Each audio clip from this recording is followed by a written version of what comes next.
আমাদের সঙ্গে ভার্চুয়ালি যুক্ত আছেন বাংলাদেশ উন্নয়ন গবেষণা প্রতিষ্ঠান BIDS এর সাবেক মহাপরিচালক ডক্টর মুস্তফা কে মজুরি। ডক্টর মুস্তফা মজুরি, এই সময়ের বাণিজ্যে আপনাকে স্বাগত। ধন্যবাদ আপনাকে। স্যার, আমরা প্রতিবেদনটি দেখলাম যে গত 2 অর্থ বছর ধরে দেখা যায় যে ব্যক্তিগত যে আয়কর সীমা সেটি 3.5 লাখে আটকে আছে, কিন্তু এখন তো মূল্যস্ফীতি বেড়েছে, বাজার দর সবকিছুর বেড়েছে, তো এই বিবেচনায় আসলে মধ্যবিত্তদের এইটা কতটা চাপে ফেলবে বলে আপনি মনে করেন? অবশ্যই একটা জিনিস তো অত্যন্ত পরিষ্কার যে বিগত 2 বছরের অধিক সময় ধরে এই যে উচ্চ মূল্যস্ফীতি চলছে দেশে, তারপরে কিন্তু সমস্ত পরিবারই, বিশেষ করে মধ্যবিত্ত, নিম্ন মধ্যবিত্ত এবং যারা দরিদ্র পরিবার, সকলেই কিন্তু এখন নাভিশ্বাস উঠে গেছে সবার মধ্যেই। আবার এর মধ্যে আপনি যে এই যে আমাদের কর রেয়াতের যে সীমারেখাটা ব্যক্তিগত খাতে, এই সীমারেখাটা তো বিগত 2 বছর ধরে এটাকে পরিবর্তন করা হয়নি, এবং স্বাভাবিকভাবেই এই বর্তমান যে উচ্চ মূল্যস্ফীতির মধ্যে আমরা বসবাস করছি, তাতে এই কর রেয়াতের যে সীমা, এই সীমাটা বাড়ানোর দাবি অত্যন্ত যৌক্তিক।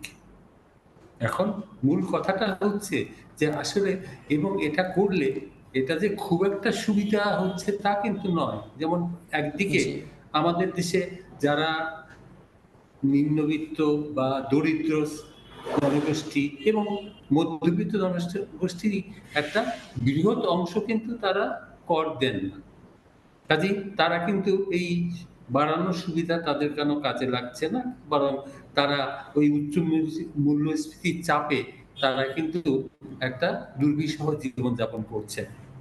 কিন্তু যারা এই কর দেন তাদের ক্ষেত্রে এটা সামান্য হলেও সুবিধাজনক, কিছু স্বস্তিদায়ক হতে পারে।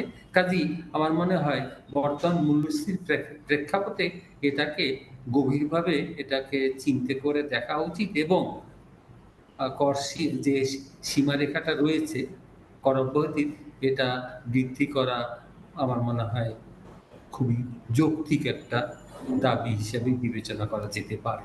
জি, আসলে দেখলাম যে NB এর সূত্রে জানা গেছে যে এবার আসলে ব্যক্তিগত করমুক্ত সীমা 4.25 লাখ টাকা করা হবে। আবার যে অর্থনীতিবিদ এবং ব্যবসায়ীরা বলছেন যে এটা 5 লাখ টাকা মানে করলে ভালো হয়। তো আপনার কাছে যদি জানতে চাই আসলে এই সীমাটা কত হলে ভালো হবে? আসলে 4.25 লাখ টাকা বৃদ্ধি, এটা এমন কিছু তার ফলে তাদের জন্য যে কোনো স্বস্তিদায়ক হবে এটা কিন্তু নয়।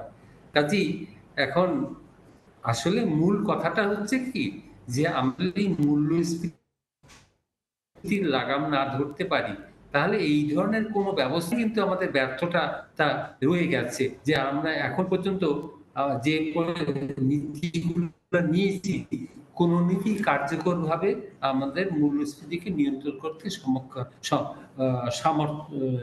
হয়নি, মূল্যস্ফীতি কমাতে সক্ষম হয়নি। কাজেই সে দিকটাকে আমাদের মনে হয় বেশি গুরুত্ব দিতে হবে, যে কিভাবে এবং কত দ্রুত আমরা মূল্যস্ফীতি কমিয়ে আনতে পারি। আর এই কর যে সীমা রেখাটা, এই রেখাটা আরেকটু বেশি করা উচিত, কারণ এই যে সামান্য বৃদ্ধিতে এতে তেমন কিছু উপকার বয়ে আনবে বলে মনে হয় না। কাজে সম্ভবপর হলে এটাকে আরো কিছুটা বৃদ্ধি করার প্রচেষ্টাটা নেওয়া উচিত বলেই মনে করি। ডক্টর মুস্তফা মজুরি, অসংখ্য ধন্যবাদ এই সময়ের বাণিজ্যে আমাদের সঙ্গে যুক্ত হওয়ার জন্য। জি, আমরা এতক্ষণ ব্যক্তিগত করমুক্তির সময়সীমা নিয়ে কথা বলছিলাম, আর তার জন্য আমাদের সঙ্গে ভার্চুয়ালি যুক্ত ছিলাম ডক্টর মুস্তফা মজুরি।